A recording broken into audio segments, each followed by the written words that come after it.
Ok, c'est bon, voilà, c'est ça. Je savais qu'il avait dû oublier quelque chose parce que j'ai oublié aussi la même chose quand j'avais commencé.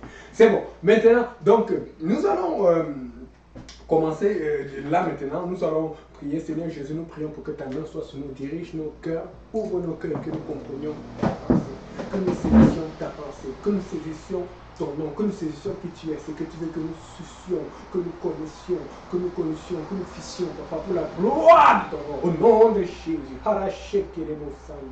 au nom de Jésus, Seigneur Jésus,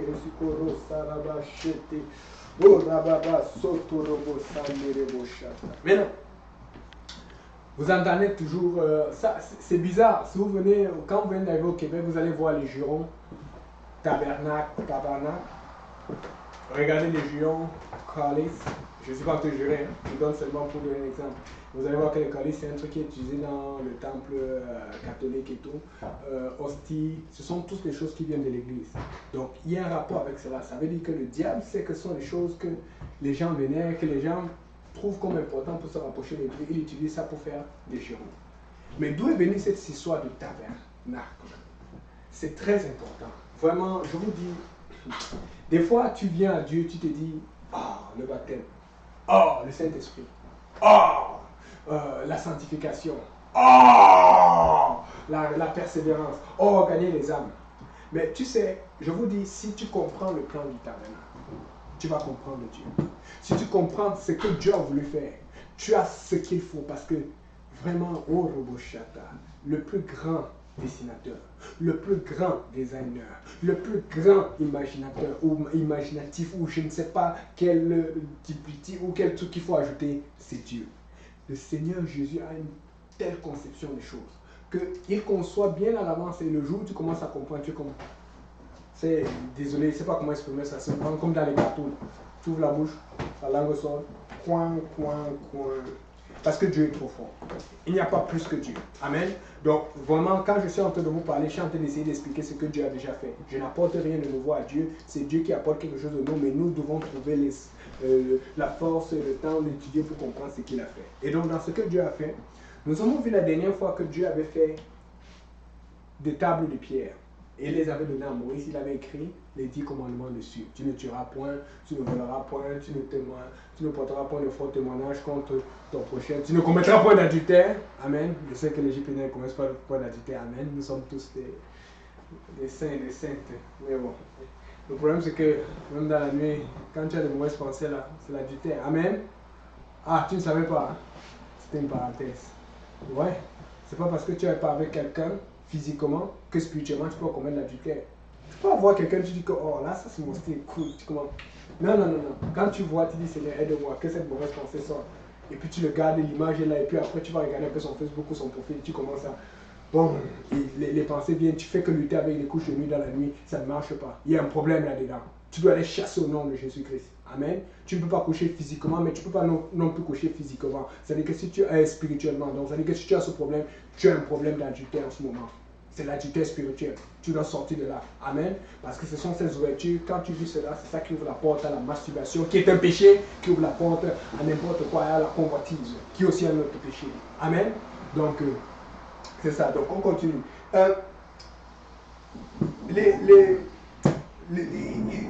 Quand on va dans Exode 20, c'est-à-dire qu'après les 10 commandements, le but de Dieu c'était qu'on se rapproche de lui et qu'on devienne comme Moïse. Amen. Mais le peuple, il disait Moïse, toi là, on ne savait pas que Dieu était comme ça là. Comment Dieu apparaît et puis gronde? Non, on pensait que Dieu était cool, que Dieu était smooth, comme quand on te voit, on voit ton visage qui brille. Parce que c'est ça, quand tu vois le pasteur, il est béni, quand tu vois le frère Yannick, tu vois tel frère. Waouh! Mais bravo, comment il fait comme ça là? Il est mignon, il est toujours célibataire. C'est quoi cette affaire là? Comment il fait pour résister? Tu dis, mais ces frères là, ils sont forts. Non, c'est le Seigneur.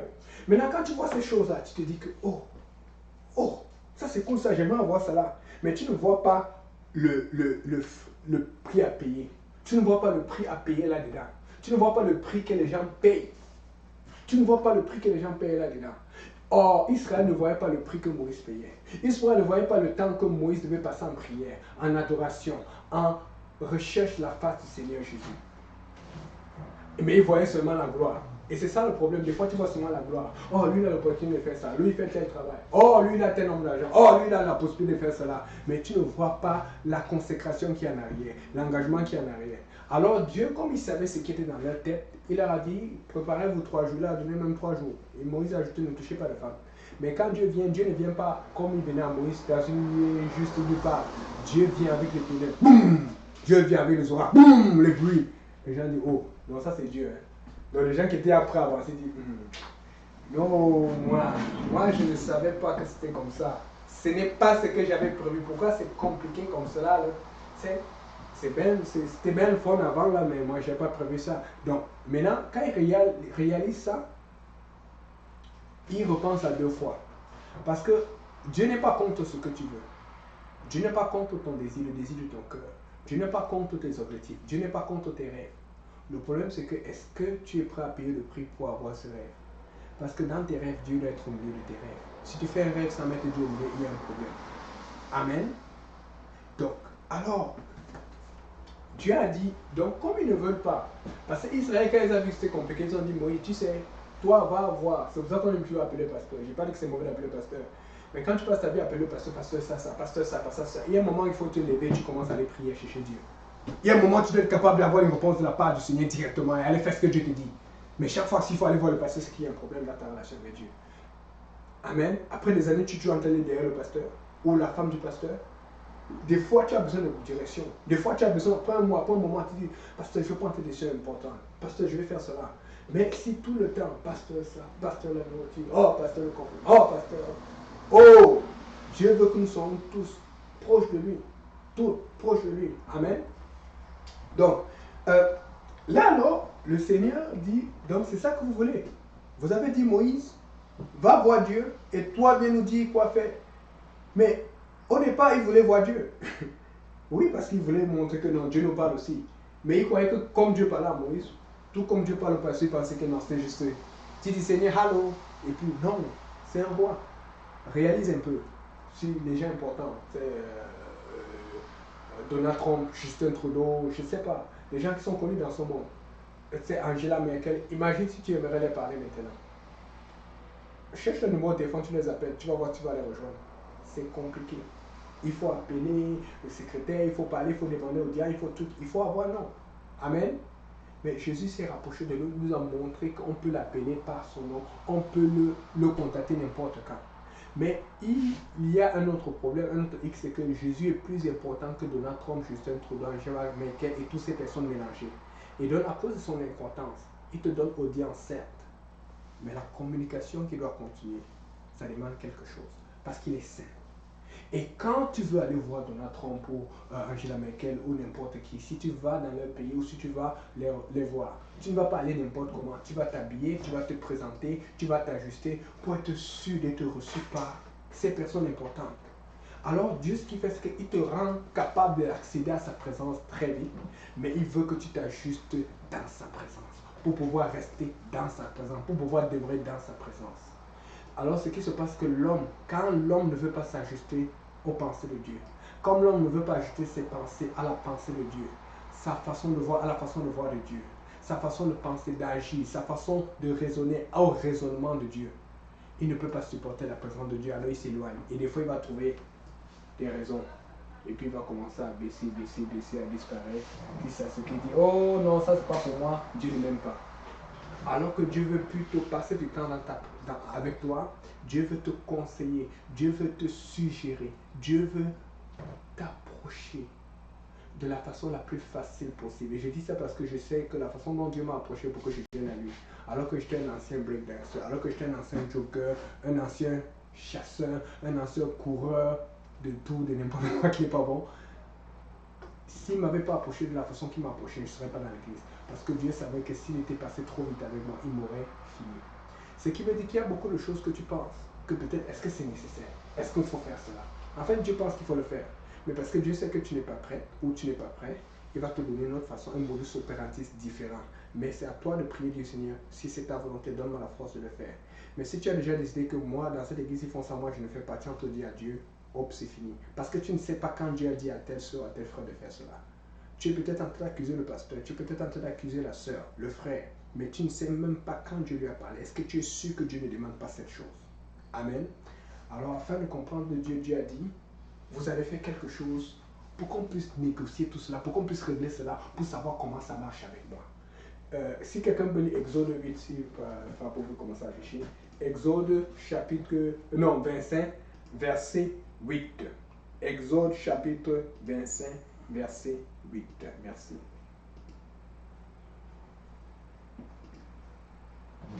Quelqu'un peut le lire?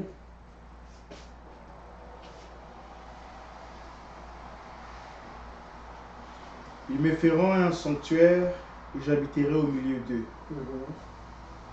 Ils me feront un sanctuaire et j'habiterai au milieu d'eux. Ce qui veut dire que le but de Dieu, ça ce n'est pas Moïse qui a dit Seigneur. Est-ce que tu peux venir au milieu? Non, parce que Moïse, dans sa conception, lui, il pensait que Dieu était déjà au milieu d'eux. Pourquoi? Je vous explique. La Bible dit que Dieu se déplaçait dans une colonne de fumée le jour et dans une colonne de feu la nuit. Amen. Donc, fait que Moïse était habitué à cette présence. Mais pour Moïse, c'était suffisant. Moïse même ne sait pas tout. Le pasteur ne sait pas tout. Je ne sais pas tout. Mais Dieu ne trouvait pas que c'était suffisant. Parce que Dieu avait seulement par cela une relation avec Moïse. Mais Dieu faisait quoi de tout le peuple? Dieu voulait une relation avec tout le peuple. Donc Dieu va habiter au milieu de toi. Mais pour habiter au milieu du peuple, il y avait quelque chose à faire. Il fallait qu'il y ait un sanctuaire. Un sanctuaire, on appelle ça la demeure du Seigneur Jésus. Un sanctuaire, on appelle ça la main du Seigneur Jésus. Un sanctuaire, on appelle ça là où Dieu demeure. Là où Dieu habite. Là où Dieu dort, si Dieu dort. Parce qu'on sait que Dieu ne dort pas, mais c'est une façon de montrer que là où Dieu est permanemment. Amen. Donc, maintenant, la Bible dit ceci.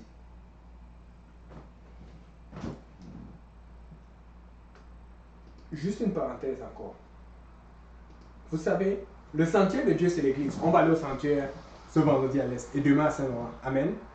Mais vous savez, nous devons avoir des sanctuaires à la maison d'abord pour Dieu, parce que Dieu va habiter avec nous.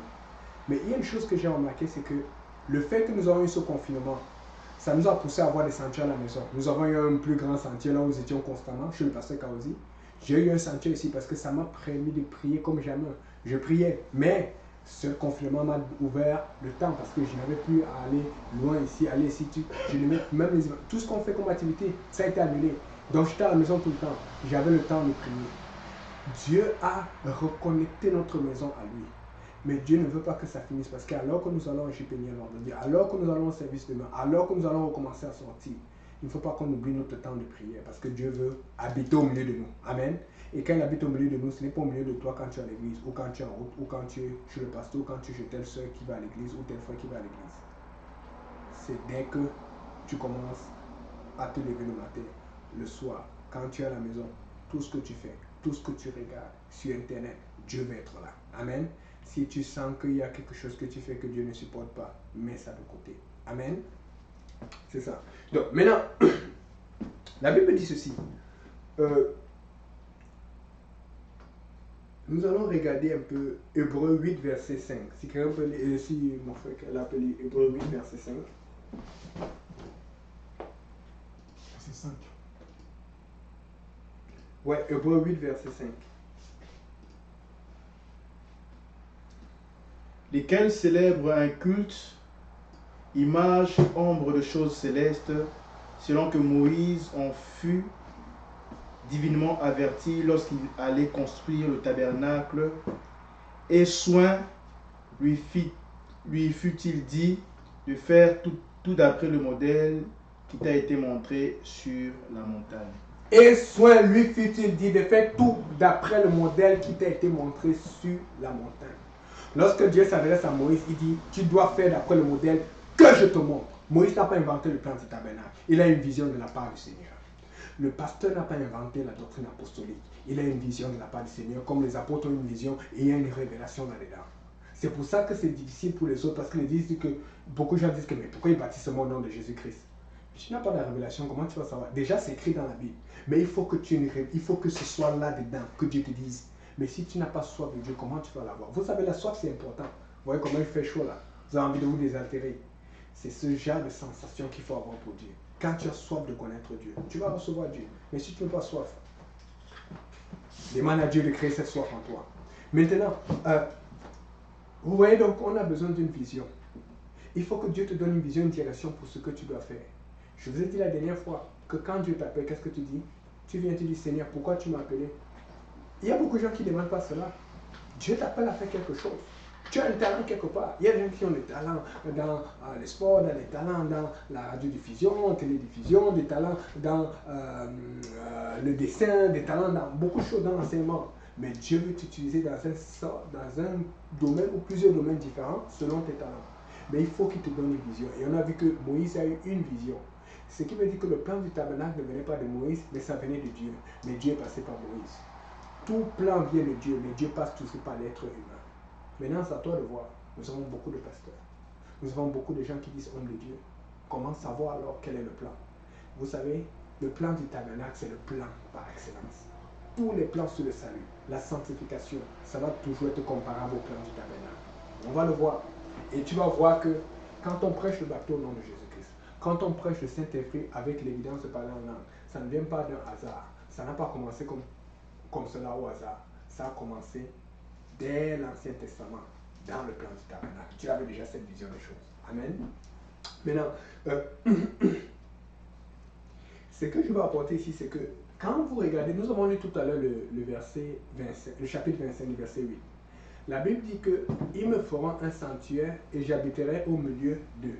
Maintenant, quand tu vas lire le verset 9, le verset 10 en descendant, tu vas remarquer que Dieu commence par donner les détails du Saint des Saints. Là où il y avait sa présence, Dieu n'a pas commencé par l'extérieur. Il commence par l'intérieur. Et quand il commence par l'intérieur, il veut montrer par là qu'il s'occupe d'abord de ton cœur, de ton intérieur. Mais Dieu finit par l'extérieur. Ce qui veut dire que les deux sont importants. Vous allez voir qu'il est très précis avec l'intérieur. Il est très précis avec l'extérieur. Amen. Mais vous allez voir qu'il est précis et concis dans chaque chose. Il n'a rien négligé. Alors, le problème de nous autres chrétiens, c'est que nous allons vouloir toujours dire Dieu connaît mon cœur. Vous savez pourquoi? Parce qu'à l'intérieur de ton cœur, le seul qui peut voir, c'est Dieu. Mais vous savez, des fois, tu as l'impression que Dieu ne parle pas beaucoup. Parce que Dieu est patient, mais il agit. Et souvent, il va agir après une certaine période de temps. Mais nous, comme nous sommes humains, dès que quelqu'un voit ce que tu as fait ou comprend ce que tu as fait, hey, tu as fait quoi comme ça là? Et donc, tu ne supportes pas cela. À cause de cela, c'est pour ça que nous luttons plus avec l'extérieur, parce que c'est flagrant. C'est flagrant la sanctification. C'est extérieur. Mais n'oubliez pas qu'on voit aussi cela dans le plan du tabernacle. Amen. Et c'est pour ça que nous allons commencer par l'extérieur. Pourquoi? Pas parce que nous trouvons que l'extérieur est plus important que l'intérieur, mais c'est parce que c'est ce que nous voyons. C'est ce que l'être humain voit, c'est ce que l'homme voit, c'est ce que la femme voit, c'est ce que l'être vivant voit. Amen. Même les animaux voient la sanctification. Les animaux ne ressentent pas ton cœur. Mais je vais vous donner un exemple. Quand je venais à l'église, je pensais que les gens qui couraient toujours, les gens qui adoraient devant, c'était les plus saints. Honnêtement. Mais avec le temps, je me suis rendu compte que waouh, on avait des femmes de prière, des hommes de prière dans l'église qui ne parlaient pas beaucoup. Parce que nous sommes trop habitués à la vue. Mais quand tu prends le temps, comme avec Dieu, tu vas te rendre compte qui sait vraiment Dieu, qui aime vraiment Dieu ou qui est. Bon, je ne suis pas là pour faire des comparaisons, mais j'ai été surpris de l'humilité de certaines personnes. C'est les personnes les plus humbles, les personnes les plus matures ne sont pas toujours celles qui paraissent à première vue. Amen. Mais il y a une raison pour cela. Bon. Maintenant,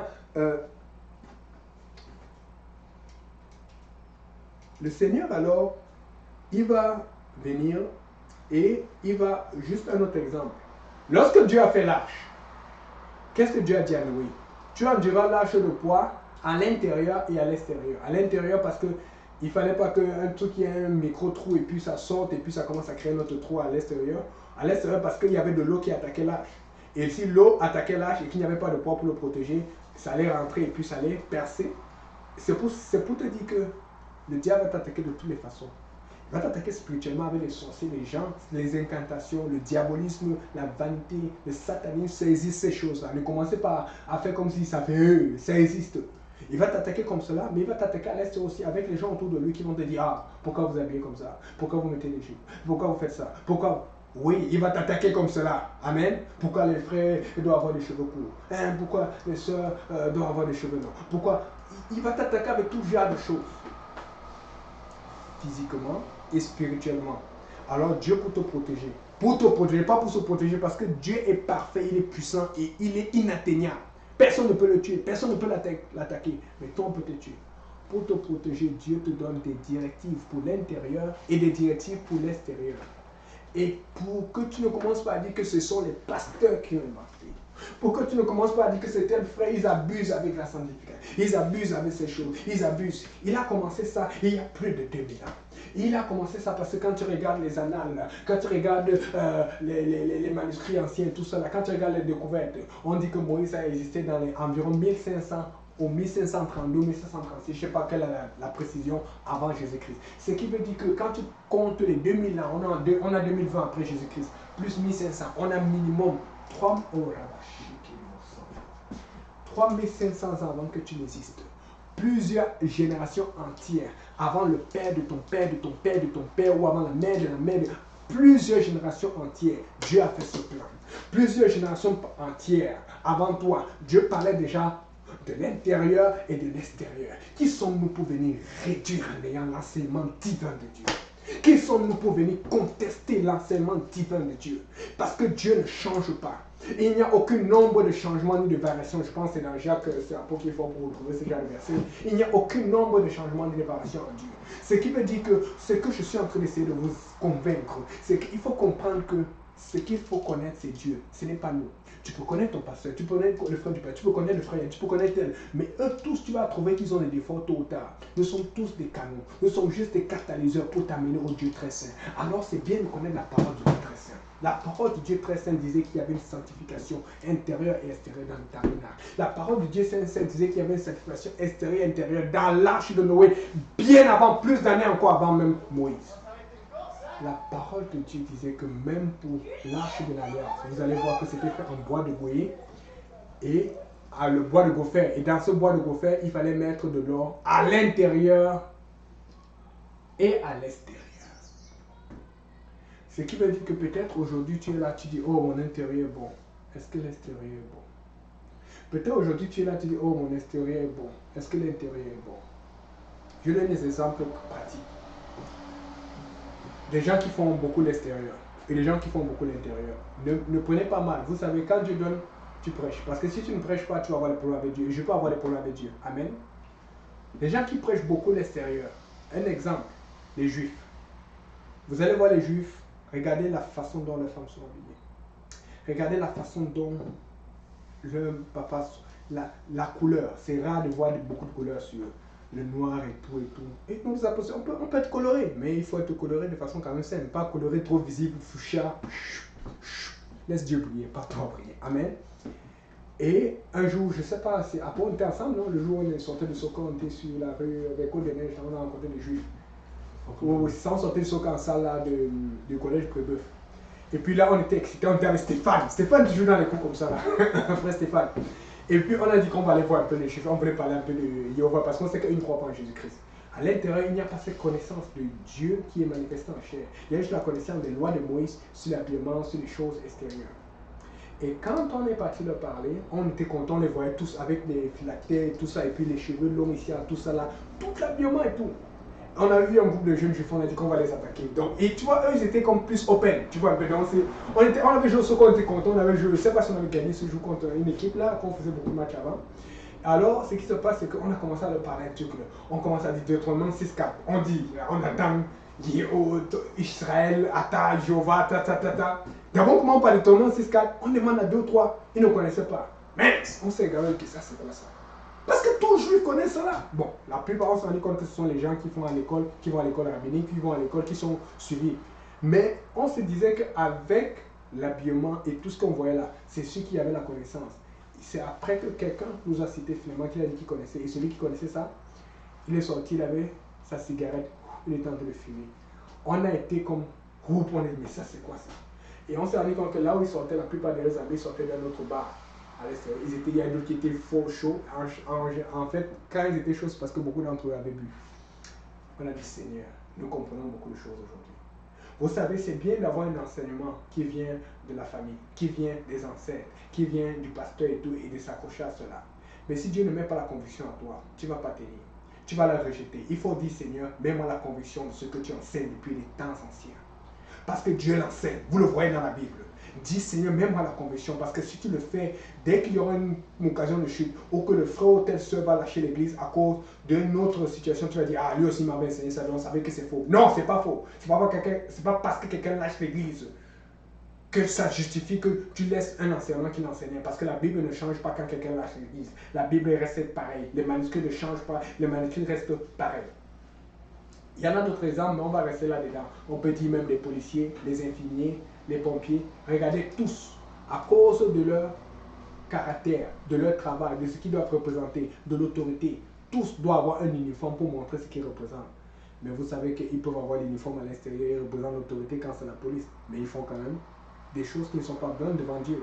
Ils peuvent représenter l'infirmerie quand c'est les infirmiers. Mais tu vas voir, va dans les hôpitaux, va à l'extérieur, tu vas voir dans la zone fumeuse, tu vas voir le nombre d'infirmiers qui fument. Moi, j'ai un problème quand quelqu'un travaille à l'hôpital et qui fume autant. Bon, on a dit qu'il ne faut pas juger. Écoutez, moi, j'ai un problème. Il faut le dire. Amen. Nos soeurs, gardez le bon exemple. Je sais que c'est difficile avec vos camarades qui travaillent, vos compagnons, je ne sais pas comment dire, vos personnes qui travaillent, qui fument. Gardez, continuez à prêcher qu'il ne faut pas fumer quand on est chrétien. Il ne faut pas fumer du tout. D'ailleurs, c'est montrer dans la vie que ça blesse la santé. Amen. Maintenant, un exemple des gens qui aiment beaucoup prêcher l'intérieur. Pardonnez-moi, je ne suis pas en train de juger, je suis en train de donner un exemple. Amen. Parce que je compare par rapport à la Bible. Et quand je compare par la Bible, je vois qu'on parle de sanctification, je vois qu'on parle d'intérieur et d'extérieur. Un exemple qui est facile et clair pour moi, ce sont les gens qui sont trop accrochés à reçois Jésus dans ton cœur, tu seras sauvé. Oh, crois en Jésus, c'est fini. Les Jésus dans le cœur. Tu vas voir la plupart de ces gens, sinon tous, personne ne parle de l'extérieur. Dieu connaît mon cœur. Et on a beaucoup là-dedans les champions, les évangéliques. Nous sommes évangéliques parce que nous faisons l'évangélisation. Mais nous ne sommes pas seulement évangéliques. Nous sommes évangéliques apostoliques, pentecôtistes du seul nom de Jésus-Christ. Je ne sais pas pour vous, il y a des gens qui sont gênés. Quand on les voit marcher les pentecôtistes, on dit, écoute, moi je n'ai aucune gêne. Je sens l'Esprit du Seigneur qui va avec moi quand je m'habille, quand je marche, quand je me comporte, quand je me trémousse au rythme du Saint-Esprit. Parce que j'ai la fierté de mon habillement. J'ai la fierté de ma présence dans le Seigneur. J'ai la fierté de ma présence au milieu du monde alors que je représente le royaume des cieux. Je suis ambassadeur de Christ. Et ce n'est pas une honte ni une gêne pour moi d'être ambassadeur de Christ. Amen. Donc, maintenant, on va lire alors ce qui s'est passé dans le parvis, puisque nous avons dit que nous allons regarder l'extérieur pour revenir à l'intérieur, parce que c'est ce que nous voyons. Amen. Est-ce qu'on peut lire Exode chapitre 38, versets 9 à 13?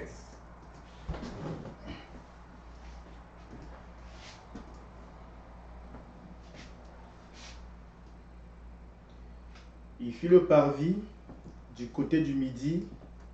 Il y avait pour former le parvis des toiles de fin lin retors sur une longueur de 100 coudées, avec 20 colonnes posant sur 20 bases d'airain.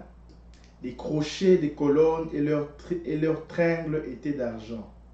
Du côté du nord, il y avait 100 coudées de toile avec 20 colonnes et leurs 20 bases d'airain.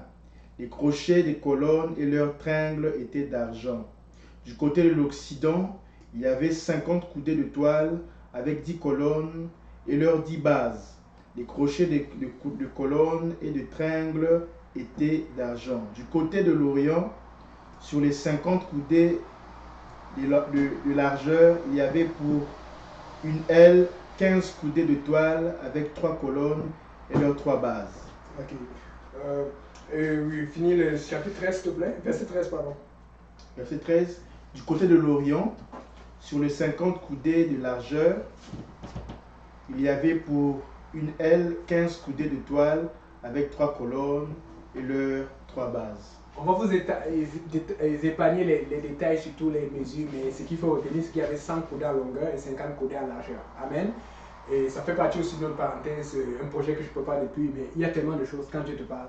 Je voulais dessiner le plan de tabernacle parce que j'ai fait dans la modélisation, je travaille en tant qu'ingénieur concepteur, donc fait que tu ne peux pas seulement travailler pour l'être humain, pour avoir l'argent et ne pas travailler pour Dieu. Donc ça, c'est un de mes projets, pouvoir construire une réplique plus ou moins grande, mais pas grandeur nature. Mais si Dieu me bénit, je vais grandir grandeur nature. Plus tard, j'aimerais ça que des jeunes puissent passer, rentrer dedans et puis leur expliquer. Ça va être, tu sais, quand tu as quelque chose de matériel, c'est plus facile d'expliquer. Amen. Ça, c'est mon rêve. Donc c'est une chose que je suis toujours en train de travailler. J'ai fait plusieurs dessins, j'ai mis plusieurs données et vous allez voir que quand vous allez chercher, vous allez voir des choses comme la coudée ancienne, la coudée hébreu, la coudée grecque et tout. Et vous allez voir qu'une coudée, c'est à peu près, je crois, 0,45, 0,50 selon le domaine où tu trouves mètre.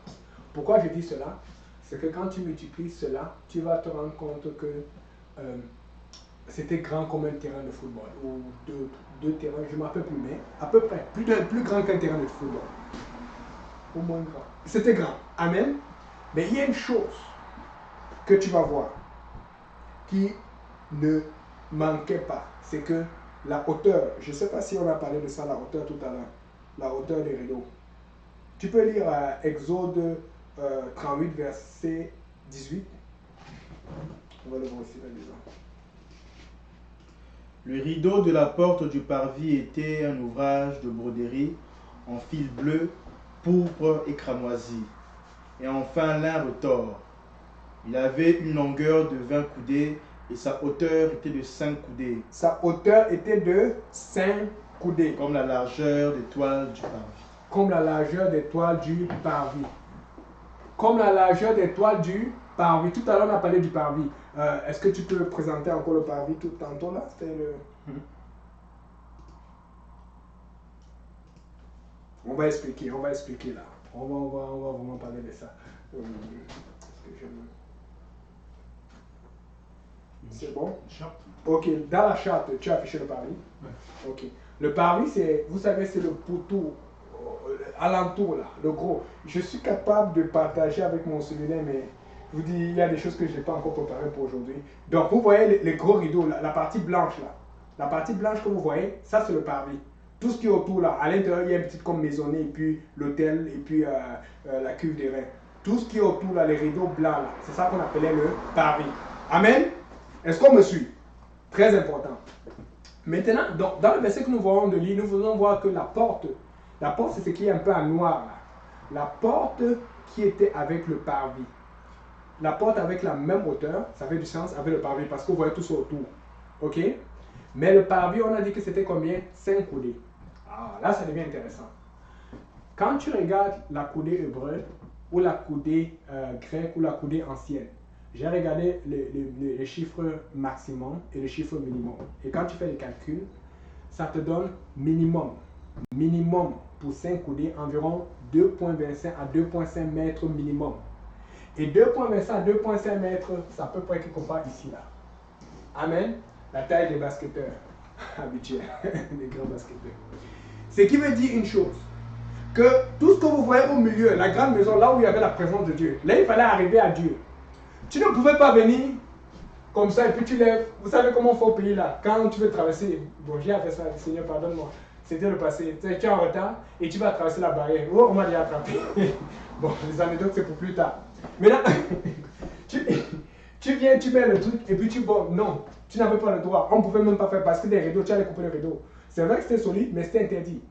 Alors ce qui se passe, c'est que tu ne pouvais pas avoir accès à ce qui est à l'intérieur, à ce qui est important, à ce qui est saint, à ce qui est particulier, à ce qui est béni, en trichant. La seule façon que tu pouvais voir ou accéder à ce qui est à l'intérieur, c'était en passant par la porte.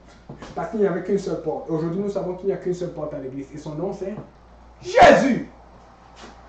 C'est pour vous dire qu'il y a 3500 ans auparavant, le concept de Jésus-Christ, de la seule porte existait déjà. Il y a 3500 ans auparavant, Dieu savait qu'il n'y aurait qu'un seul chemin, une seule voie, un seul nom. Ce concept existe depuis longtemps, avant ta naissance, avant ma naissance, avant la naissance de ton père, du père, du père, du père. Que personne ne vienne te dire que Dieu ne fait pas les choses comme ça. Que personne ne vienne te dire que, oh, intérieur, extérieur, tu n'as pas besoin, Dieu connaît ton cœur. Que personne ne vienne te mentir là-dedans. Parce que ce concept existe depuis très longtemps. Et ce concept n'a jamais arrêté et ne va jamais arrêter. Il va continuer jusqu'au ciel. Maintenant, dans les parvis, nous allons voir qu'il y avait 4 couleurs. Très important. Même les couleurs ont du sens. Regarde ton voisin, tu dis, même les couleurs ont du sens. Teste ton voisin, ta voisine, ton ami, même ton ennemi. Tu lui dis, même les couleurs ont du sens. Amen. Frère Valérie Kaela, est-ce que tu peux me relire juste là où on parle des couleurs? On veut savoir les couleurs qu'il y avait sur la porte. Verset 18.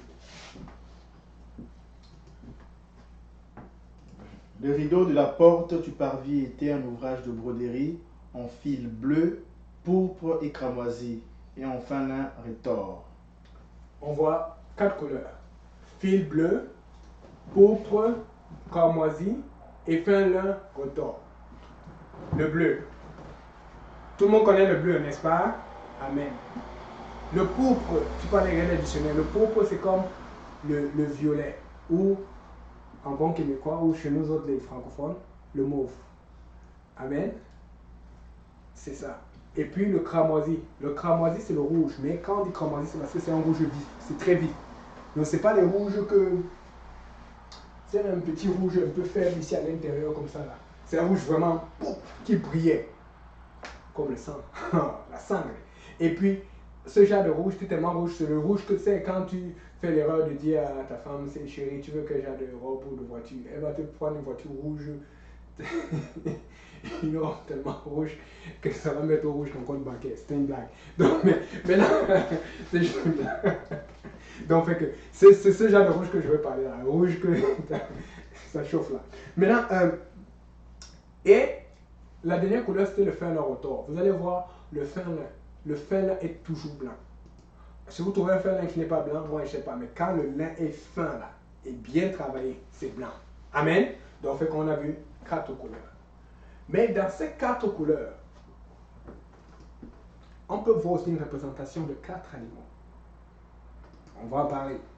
Mais dans les 4 animaux, et même dans les 4 couleurs, on peut voir aussi une représentation spirituelle, un rapport avec ce que nous regardons aujourd'hui. Question. Combien a-t-on d'évangiles qui sont reconnus, écrits, canonnés dans la Bible aujourd'hui? Combien a-t-on d'évangiles? 4. 4. On a l'évangile de Matthieu, l'évangile de Marc et l'évangile de Luc et puis l'évangile de Jean. Amen. Bon, maintenant, c'est quoi le rapport entre les couleurs d'une porte il y a 3500 ans et les évangiles manuscrits avec des lettres anciales ou des lettres cursives qui ont été trouvées, parce que la plupart des manuscrits ont été trouvés à peu près 100 ans, d'autres 200 ans, d'autres 300, selon le temps après Jésus-Christ. Donc, fait que si on fait la différence entre la découverte des manuscrits de tous les évangiles et le temps où Dieu a écrit et ordonné de faire le plan du tabernacle, il y a une différence d'environ 1600, 1700 ans. Mais comment quelque chose qui a été fait il y a 1700 ans a un rapport avec quelque chose qui a été fait il y a 1000 plus tard? Amen. Voici le rapport. Lorsque tu regardes par exemple, on va commencer par l'évangile de Matthieu. L'évangile de Matthieu, si tu lis du début à la fin, tu vas voir que ça s'adresse particulièrement aux Juifs. Pourquoi? Tu vas voir qu'il y a beaucoup de références par rapport à la loi. Il vous a été dit, il est écrit, mais je vous dis, tu vas avoir beaucoup d'interactions entre Jésus-Christ et les pharisiens, beaucoup plus que dans les autres évangiles. Tu vas avoir beaucoup de choses. Et maintenant, chaque évangile présente Jésus-Christ sur un aspect différent. Mais dans l'évangile de Matthieu, Jésus-Christ est présenté comme le roi des Juifs. Devine quoi? Va sur Internet, cherche Disney. Regarde les Picsou, regarde la plupart des rois. Comment est-ce que les rois sont habillés? Le mauve, ou le pourpre, ou le violet, c'est la même couleur. Amen. Je pense dans Luc, c'est dans Luc 16, verset 10 ou 11, si on peut regarder ça rapidement, pour montrer à quel point, quand tu étais roi, ou quand tu étais riche, quand tu avais un rôle, ou quand tu avais un rang, pour représenter ce rang, ce n'était pas l'habillement que tu portais. Luc 16, laisse-moi chercher. Il y avait un homme.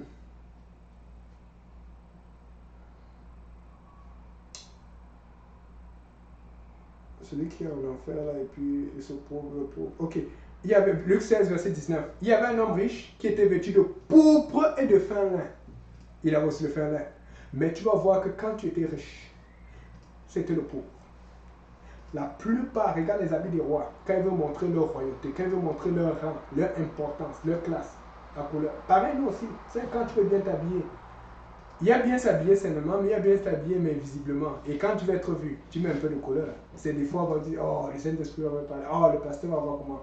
Tu caches un peu la couleur, tu varies un peu ici, là, tu mets la chemise ici, tu changes, juste pour y ajuster. Amen. Mais bon, Seigneur, que Dieu te convainc. Mais toujours est-il que quand tu veux montrer ton rang, regarde la plupart des gens, dans les grandes fêtes, dans les grands mariages, tu vas avoir les cheveux qui pendent partout parce que, et tu vas avoir des boucles ou des choses qui brillent dans les cheveux. C'est pour être vu. Quand ils me disent pas que c'est parce que c'est beau, ça fait bien ma tête, c'est pour être vu.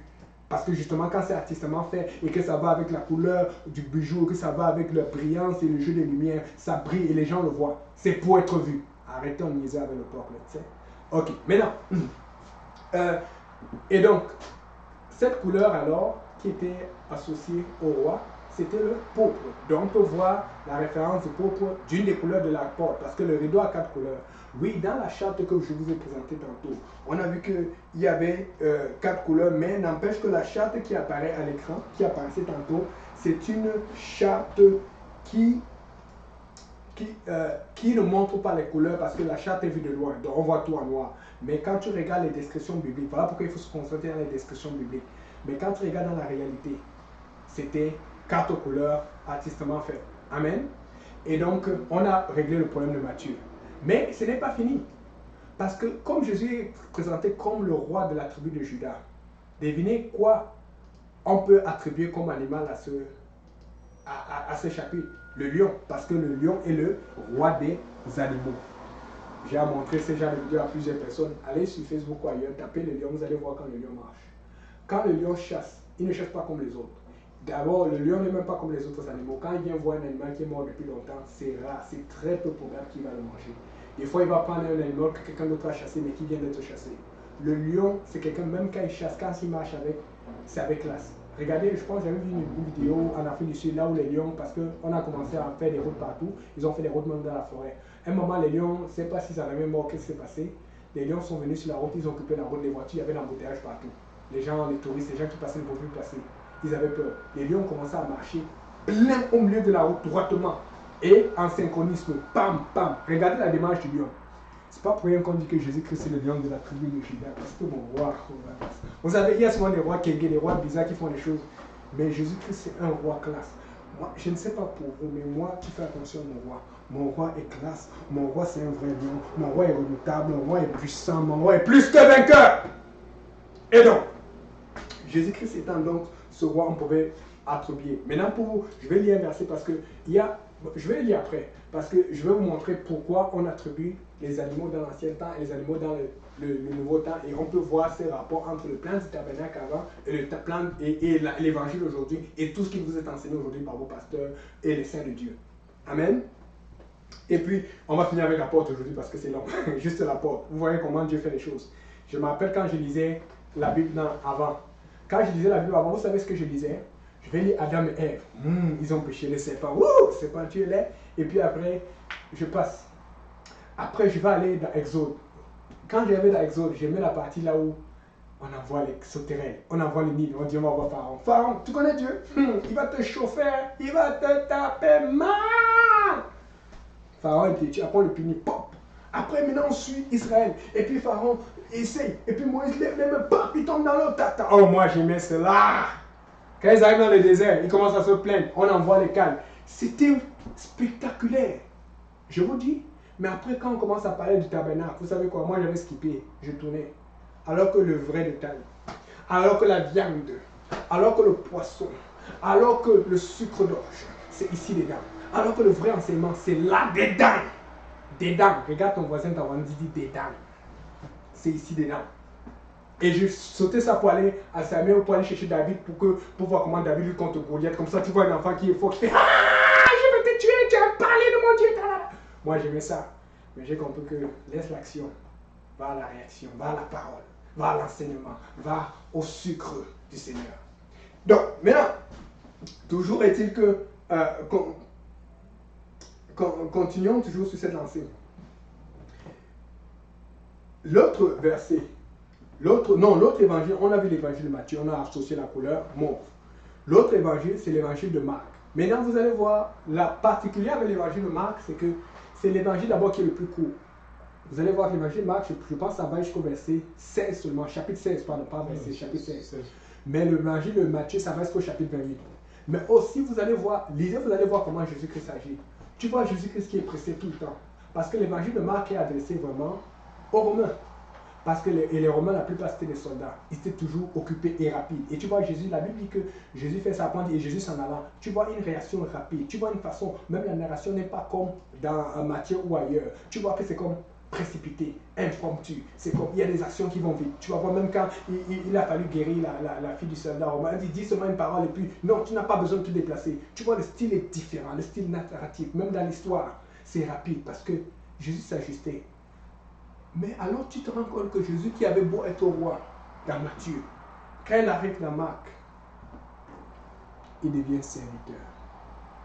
Ça c'est la partie la plus difficile pour tout chrétien.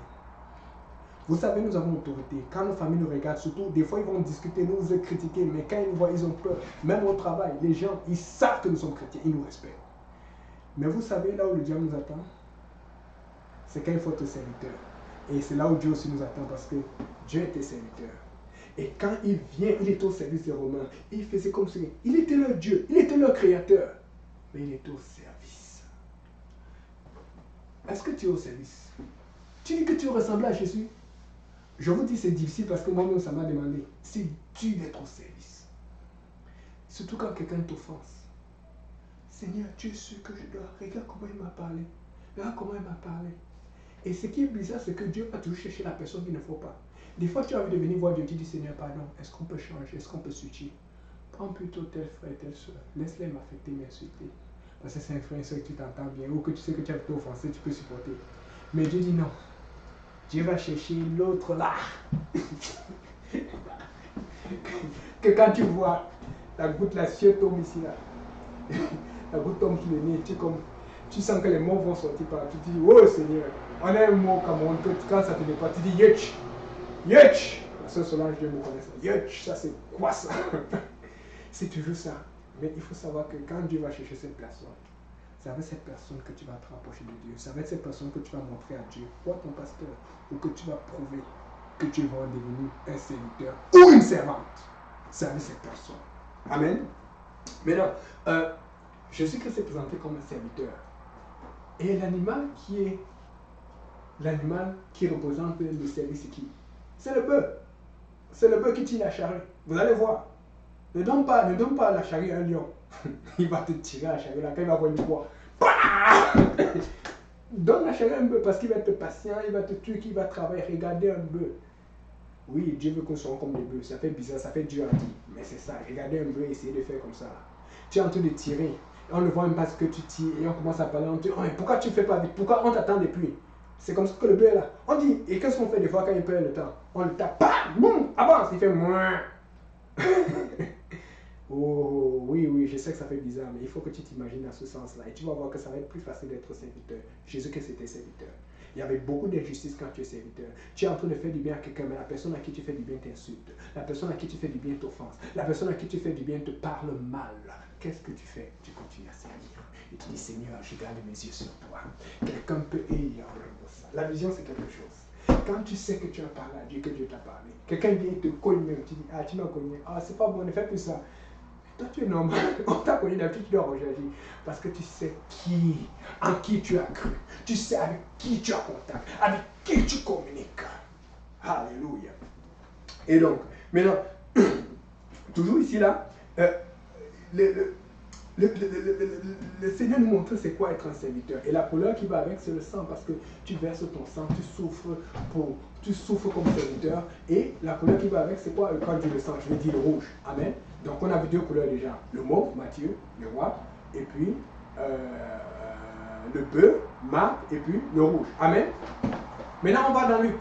Maintenant Luc c'est le seul disciple, non-disciple de Jésus-Christ qui a écrit un évangile. Parce que Luc n'a jamais marché avec Jean, Matthieu, Thomas et tout cela. Luc n'était pas avec Jésus-Christ. Luc c'est quelqu'un qui est venu par la suite, qui a marché avec Paul, qui les a accompagnés. Mais Luc, c'était un médecin, c'était quelqu'un de très intelligent. Et on comprend pourquoi Dieu l'a utilisé pour cela. Parce que c'est lui qui a requis. Même tu vois comment il commence le livre de Luc. Il m'a semblé utile, le livre de Matthieu, il m'a semblé de réunir ces termes au très excellent Théophile, sa façon de parler, la prose, le style, la métaphore, l'argumentation. Il sait comment placer les choses. Et justement, je pense que Dieu l'a vraiment utilisé pour ça, parce que si quelqu'un pouvait faire des recherches ou devait faire des recherches, il n'y avait nul autre que lui qui pouvait faire ce genre de recherche. Amen. Et donc Luc alors, c'était un grec. Et on voit que l'évangile de Luc est adressé particulièrement aux Grecs. Mais devinez quoi, les Grecs, c'était des gens qui aimaient la prose, qui aimaient la littérature, qui aimaient l'intelligence, qui aimaient parler d'Athènes, des dieux, de toutes ces choses-là. Et donc, qu'est-ce qui se passe dans le grec? Je vais donner un exemple. Je vis dont moi je suis. Qui n'a pas déjà entendu cela? C'est ce thème de la philosophie grecque. Le grec alors aimait élever l'homme. Mais le danger avec cela, c'est que les Grecs allaient souvent élever l'homme au-delà de Dieu. Mais lui qui était touché par Dieu a su élever l'homme à la hauteur là où Dieu voulait qu'il soit. Et donc, il allait parler de Jésus-Christ en tant qu'homme. Et tu vas voir Jésus-Christ qui est très humain. Tu vas voir Jésus-Christ qui pleure. Tu vas voir Jésus-Christ qui agit comme un homme. Écoutez, le pasteur Yannick pleure souvent. Hein. Même si, bon, moi je le dis, c'est pas biblique. Les hommes ne pleurent pas. Surtout pas devant les soeurs. Finalement, le frère là a pleuré. On l'a eu. Il n'a pas pleurer devant vous. Il y a des soeurs qui attendent justement pour faire les communications. Ou pour aller chatter. Mais, bon, c'est bien. Mais tu as le Jésus-Christ pleurer. C'est pour lui. Mais, il pleurait. Il a l'être humain. Il a l'être à côté. Je sais. Vous allez voir. Parce que des fois, on va dire que pasteur Yannick est dur, pasteur Abou est doux, mais pasteur Abou aussi est souvent dur, pasteur Yannick est souvent doux. Chacun a son avantage. Et c'est pour ça que vous allez voir que dans les quatre faces, c'est-à-dire que le côté divin de Jésus en tant que, dans Jean, comme on va voir tout à l'heure, le côté royal de Jésus ou le côté serviteur de Jésus, vous allez voir que chaque serviteur, que ce soit le pasteur Caruso, le pasteur Serge, le pasteur Luc, vous allez voir qu'ils vont opérer d'une façon plus ou moins forte dans un compartiment, mais tous vont opérer. Tu vas voir tous les serviteurs de Dieu, tous les pasteurs vont avoir ce côté autoritaire, vont avoir ce côté serviteur ou ce côté humain. Mais tu vas voir, il y a des gens comme moi qui vont avoir peut-être, qui vont se paraître être trop durs. Mais ça ne veut pas dire que je n'ai pas d'humanité. J'aime beaucoup les enfants. Amen. Mais il y a certaines choses là où tu vas t'attendre qu'il soit comme pasteur Luc ou comme pasteur tel. Tu vas dire que lui là, c'est un sans cœur, alors qu'il a un cœur spirituel. Amen. Donc, fait que ne vous en faites pas. Nous avons ce côté. Amen. Mais il faut tout cette face. Donc, il faut qu'il y ait une sorte d'humanité. Mais il faut faire attention parce que le diable utilise beaucoup les émotions pour défaire l'humanité afin que ton humanité ne devienne plus spirituelle, mais devienne charnelle. Et tu commences à considérer les faits et les actes mondains et les arguments mondains de considérer les faits et les actes spirituels, les arguments spirituels pour élever le nom du Seigneur. Et donc, fait que vous allez voir que pour Luc, alors, il n'y a pas d'animal. Parce que celui qui est représenté, c'est l'homme, c'est l'être humain. Amen. Directement l'homme. Oh, Matthieu, le lion, Marc, le bœuf, mais dans Luc, l'homme. Et la couleur, c'est le blanc parce qu'on veut montrer que l'homme est pur. Même si il est pur à cause du Seigneur Jésus. On veut montrer que l'homme est propre. Même si il est propre à cause du Seigneur Jésus. Parce que naturellement, nous ne sommes pas propres, nous ne sommes pas purs. Nous sommes tous impurs, mais nous avons besoin du sang de l'agneau pour être purifiés. Amen. Et pour finir, le dernier pas le moins. La couleur bleue, Jean. Pourquoi? Parce que Jean présente Jésus-Christ comme Dieu. Vous allez voir au commencement, était la parole était avec Dieu, la parole était Dieu. Toujours était avec Dieu, c'est notre problème. On parlera de ça dans l'unicité parce que ça dit quelque chose de plus unicitaire que cela. Parce que, bon, ça c'est un autre détail, on verra ça plus tard. Maintenant, et donc, vous allez voir que quand tu tournes les yeux vers le ciel, qu'est-ce que tu regardes? Quelle est la couleur générale du ciel? Le bleu. Vous allez vous rappeler, on a parlé du bleu en premier. Amen. Mais devinez quoi? Quel est l'animal qu'on peut associer à cela? C'est l'aigle. Pourquoi? Parce que l'aigle est connu comme l'animal qui vole le plus haut, qui regarde sa proie de loin. L'aigle peut regarder sa proie de très loin et l'attraper et la suivre pendant longtemps. Vous allez voir tous sur Facebook ou ailleurs, vous allez voir des vidéos des aigles. Quand l'aigle te chasse, il est loin, il a l'avantage de sa hauteur. Et justement, il est tellement bon chasseur que quand il te prend, même quand il t'agrippe avec ses griffes, c'est difficile. Ça fait d'abord mal, ça te transperce et ça te calme. Tu vois un peu, et après, tu vois qu'un aigle te chasse. D'abord, vous allez voir le drapeau des États-Unis. À l'intérieur, c'est quoi? C'est l'aigle. Parce que c'est l'homme, c'est l'oiseau qui vole le plus haut et l'oiseau qui n'a pas peur, qui descend avec un pointe de flèche. Il vole très très haut, très très haut. Et vous savez que la pression est forte en haut. Mais il vole à des pressions très fortes. Amen. Il y a plusieurs types d'aigles. Maintenant, toujours pour confirmer qu'il y a un rapport toujours entre ces couleurs et ces animaux et ces évangiles. mais qu'on peut retrouver ce rapport dans l'Ancien Testament et dans le Nouveau Testament. Je vais vous présenter 2 versets. Là, on peut voir toujours ces visages qui reviennent. Visage d'homme, visage d'aigle, visage de lion, visage de bœuf ou de veau. Bœuf, veau, c'est pareil, c'est confondu. Amen. Et vous allez voir dans l'Ancien Testament et dans le Nouveau Testament. Et on va voir qu'il y a un rapport. Et on va pouvoir refaire la connexion pour dire, oh, ça veut dire que 3500 ans auparavant, alors que Dieu pensait, alors que Dieu parlait, il n'a jamais changé. Il a juste montré, déclaré ouvertement ce qu'il voulait qu'on fasse pour appliquer ce qu'il avait conçu auparavant. Dieu ne change pas. Je ne sais pas, j'ai très mal parce que beaucoup de gens suivent des grands pasteurs en France, aux États-Unis, partout, qui parlent de l'évangile, mais d'une façon tellement diluée. Ça va être terrible à faire. Ça va être terrible au ciel quand vous n'allez pas voir ces gens. On ne va pas citer les noms. Ça va être triste. Ce n'est pas la popularité du pasteur qui confirme l'évangile. Ce n'est pas la popularité du pasteur ou sa connaissance des Écritures. Est-ce que sa connaissance confirme l'Écriture? Est-ce que sa connaissance confirme la parole de Dieu? La parole de Dieu est pure, elle est sainte, elle est magnifique, elle ne change pas. Dieu ne change pas. Amen. Lisons Ézéchiel chapitre 1, verset 5. Après, on va lire le verset 10. Ézéchiel 1,5. 1, 5, et puis après, on va sauter le verset 10. Au centre encore apparaissaient 4 animaux dont l'aspect avait une ressemblance humaine. Verset 10. Verset 10. Quant à la figure de leur face, ils avaient tous une face d'homme. Face d'homme. Tous 4, une face de lion De lion. à Matthieu. droite. Tous 4, une face de bœuf à gauche. Bœuf. Et Marc. tous 4, une face d'aigle. Une face d'aigle. Jean. Amen. Jésus est présenté comme Dieu. Et c'est pour ça qu'en tant qu'homme de Dieu, tu dois ressembler à Jésus. Dans Matthieu, tu dois écouter. Les sœurs, il faut qu'on vous le dise. Je suis pas contre les frères, mais ça, je sais pas pourquoi ça ne donne pas trop avec les frères. Mais les sœurs apostoliques, vous êtes des reines. Oh, chatala. Vous ne savez pas, vous savez, entre nous là, ça reste entre nous. On fera, je vais aller au passé pour qu'on fasse une étude là-dessus, pour qu'on parle de ça. Entre nous, parce que, ça c'est un sujet sensible, parce qu'on va me tuer. Entre nous, nous avons habité ici avec beaucoup de frères. Le frère Achille, le frère Abou, le frère Apollo, le frère Valérie Kaela, le frère Rol, le frère Ange. Vous savez, quand on est dans le monde, quand on parlait des filles de façon vulgaire, de façon waouh. Mais dans l'église, on peut souvent parler des frères, des soeurs, des pasteurs. On est, ah, tu as vu tel passer la prêcher. Mais je ne vais pas vous mentir, des fois on parle aussi des soeurs. Je vous dis, une soeur qui se sanctifie, ça ne passe pas inaperçu. Les frères parlent. Les frères disent non, tu as vu, écoutez, des fois oui on doit être mature, mais je peux vous dire, même les jeunes enfants, les jeunes filles, les jeunes gars, ils vous voient. Des fois vous voyez la sanctification comme une odeur alors que vous êtes des modèles et des exemples. Des fois j'ai envie de crier, mais il faut faire attention parce qu'il y a une limite, parce que tu ne sais pas, on va dire que là, il a te lancé des flèches. Je vous dis, une femme qui se couvre dans le Seigneur, oh Racheta Massanderibo Chata, quelle beauté, quelle brillance. Elle ne voit pas, je vous dis des fois, la santé, parce que les gens regardent beaucoup la beauté physique. Non, oui, bon, les gens aiment ça. Mais vous savez, dans la sanctification, il y a une notion, il y a une force, il y a quelque chose qui fait à ce que, wow, tu as dit.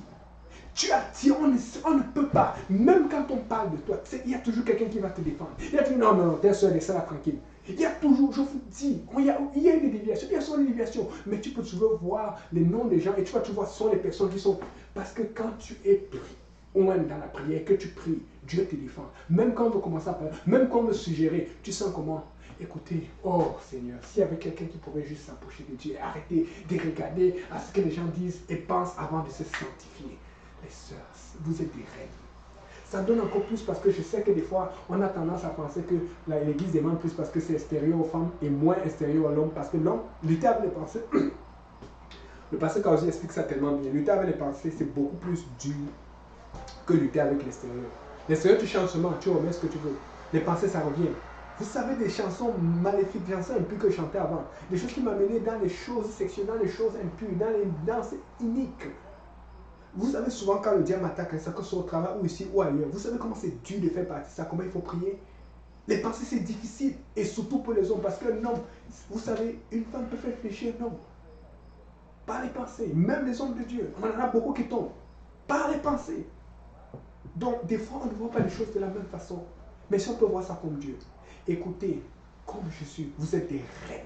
Il faut qu'une femme de Dieu n'ait pas peur de son attitude, de son allure. Il faut qu'une femme de Dieu marche avec assurance. Une femme de Dieu marche avec cette détermination. Quand elle marche, écoutez, dit, oh, je suis belle. Et belle spirituellement. Je suis belle dans le Seigneur. Il ne faut pas que les gens commencent à te regarder. On dit, oh, et des fois, tu regardes, tu dis, Seigneur, oh, Rababoshata, comme le pasteur dit, Maman Nangai. Ne laissez pas les gens vous mentir. Les femmes apostoliques sont les plus belles. Il n'y a pas plus belle qu'une femme apostolique dans le Seigneur. Il n'y a... Oh, je vous dis, maintenant, il faut que vous soyez, où vous fussiez, comme les frères, des servants et des servants dans Marc. Il faut que vous soyez aussi humains. Vous ayez de la compassion. Faites attention parce que le diable est aussi dans l'émotion, mais nous sommes dans la compassion spirituelle ou l'émotion spirituelle. Amen. Pas naturelle, mais surnaturelle. Il faut que vous ayez de l'humanité comme Jésus-Christ en lui. Mais il faut que vous ayez de la dignité parce que Jésus a dit, ou il parle dans la Bible, ne vous laissez pas dire, vous êtes des dieux. Parce qu'il y a des moments où Dieu va t'utiliser. La personne ne connaît pas Dieu, mais Dieu pour toi, toi tu seras Dieu pour la personne. Parce que la seule personne qui fait des miracles, qui fait des choses, qui apporte et qui le reconforte, c'est toi. Tu vas avoir ce côté-là où tu vas dire au nom de Jésus avec autorité. Tu vas avoir ce côté où tu vas être la personne qui prie pour l'autre, qu'on va toujours venir référencer. Mais tu dois continuer à utiliser cette autorité. Ce rôle que Dieu te donne, c'est ce que la personne sorte de son aveuglement et commence à chercher à se connecter aussi à Dieu. En attendant, tu fais comme Dieu a dit à Moïse, tu seras Dieu pour Pharaon. Et Aaron sera ton prophète. Parce qu'il y a beaucoup de gens qui sont tellement aveuglés qu'ils sont trop loin de Dieu, parce que Dieu est Saint Dieu. Puis regardez ce qu'on paye comme sacrifice pour approcher Dieu. Ils sont très loin de cela. Alors la seule façon pour eux de connaître Dieu, c'est quand ils te connaissent. C'est pour ça que Dieu te met dans cette autorité que Jésus-Christ avait dans le champ. Prends cette autorité, mérite-la aussi, et fais ce que Dieu te demande de faire. Amen. Alléluia. Et puis on va finir avec le dernier verset qui confirme encore dans le futur une vision de ces visages que nous avons vu dans le passé à Ézéchiel et dans le passé dans Exode. Lisons Apocalypse 4, versets 6 et 7. Ce sera le dernier verset pour aujourd'hui et on va continuer la prochaine fois. Il y a encore devant le trône comme une mer de verre semblable à du cristal. Au milieu du trône et autour du trône, il y a 4 êtres vivants remplis Dieu devant et derrière. Verset 7. Oui. Verset 7. Le premier être vivant est semblable à un lion. Le second être vivant est semblable à un veau. Lion. Le troisième être vivant Veau. a la face d'un homme. La face Et d'un homme. le quatrième être vivant est semblable à un aigle qui vole. Écoutez, je vous envoie encore aller chercher les manuscrits. Regardez les manuscrits de l'Apocalypse. Ils n'ont pas été trouvés en même année que les manuscrits de Moïse. Les manuscrits de la même mort n'ont pas été trouvés la même année que les manuscrits de Coran. Tous sont à des années différentes, mais tous tendent vers le même sens. Tu vois une clarification de ce qui a été écrit 3500 ans auparavant. Écoutez, il n'y a que Dieu pour faire cela. Si tu ne crois pas en Dieu aujourd'hui, donne une chance à Dieu. Donne une chance à Dieu. Vous savez, des fois, tu as traversé des monts et marais, tu es allé église après église. Parce que tu n'as pas encore essayé l'église apostolique. L'église apostolique, c'est juste l'église de la Bible. La différence qu'on appelle apostolique parce qu'on veut revenir au modèle des apôtres. Ces apôtres que toutes les églises prêchent. Ces apôtres que tout le monde prêche. Ces apôtres que tout le monde dit qu'ils prêchent. Mais que tout le monde prêche différemment selon dans différentes églises. Vous savez, je peux vous assurer une chose. C'est pas parce qu'il y a beaucoup d'églises qu'une église n'est pas vraie. Parce que Dieu a dit qu'il y aura la vérité. Maintenant, c'est ta responsabilité de trouver la vérité. Parce que si tu vas trouver une église parce que ça t'ajuste, ça fait ton affaire, et non parce que ça fait l'affaire de Dieu, tu vas rendre compte à Dieu. Écoute, cherche une église qui fait l'affaire de Dieu, où Dieu va te parler, même si on te critique, même si on te trouble, même si c'est difficile, mais tu dois sauver ton âme et tu dois sauver l'âme de ta famille. Tu dois écouter ce parole. Ce message, c'est un message qui existe depuis plus de 3500 ans et c'est un message à continuer. Il a juste été clarifié, il a juste été éloquemment enseigné, il a juste été présenté et expliqué en détail. Il faut que tu sois baptisé au nom de Jésus-Christ. Tu veux te baptiser, viens nous voir. On peut te baptiser demain, même ce soir. Écris-nous, écris à jpéniel pour Jésus@gmail.com. Écris dans le chat. Tu veux connaître Dieu. Pourquoi tu tournes tout le temps? Tu veux voir de Dieu, tu vas avec les apostoliques. Après, quand tu veux t'amuser, tu vas avec les non-apostoliques. Arrête de tricher. Commence à connaître Jésus une fois pour toutes. Commence à te connecter une fois pour toutes au Seigneur Jésus, à ton sauveur. Au nom de Jésus. Amen. Alléluia, Seigneur Jésus. Donc on a terminé pour aujourd'hui. On va faire juste, je vais juste chanter deux chansons et puis on va rester dans la présence du Seigneur.